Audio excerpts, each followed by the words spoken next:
one views pornography, there are a whole cocktail of pleasurable chemicals released in the limbic regions of the brain, such as dopamine, norepinephrine, oxytocin, and serotonin bind the brain to seek certain behaviors that will produce a euphoric feeling state. Please understand that this is how it works. If a fleeting thought enters a person's mind, and all relapses follow this certain pattern. There's a fleeting thought, mental attention, making plans, acting out, and guilt and remorse that follows. Part of what we teach in recovery is teaching people the concepts of acceptance and surrender. We are not accountable for the thoughts that pop into our minds. That is a very frustrating concept for many who struggle with this addiction. They feel that they are bad because they have a thought pop into their mind. The portion of the brain where these thoughts come from is not under the direct control of the will. This is how the chemical reaction happens. A person has a fleeting thought of a sexual image, or they see something online or on TV. If they give that thought enough attention, dopamine is released in the brain, originating from the limbic system. If the thought is held for just a few microseconds too long,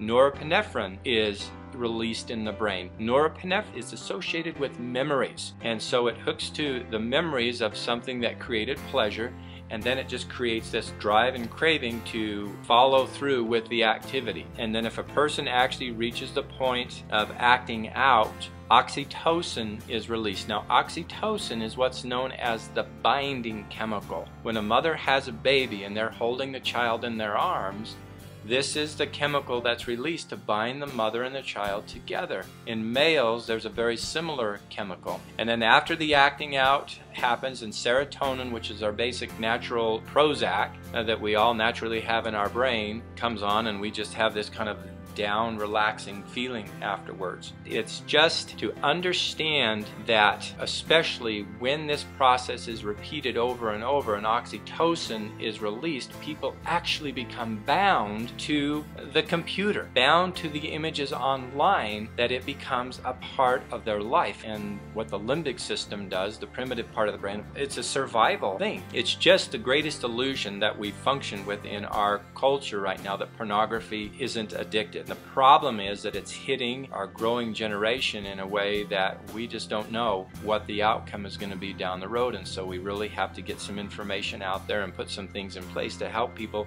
become more educated, that it's not just a simple little thing that your 10, 11, 12, 13, 14-year-old comes across pornography. It needs to be talked about, it needs to be processed, and not left inside the individual themselves, because that's where problems and the addiction can begin to take off. So scientific evidence now strongly supports an organic basis for all addiction. Neuroscience has shown that all addictions, both drug and natural, are caused by a deficit of dopamine in the reward system. This deficit produces a very powerful craving which underlies all addiction.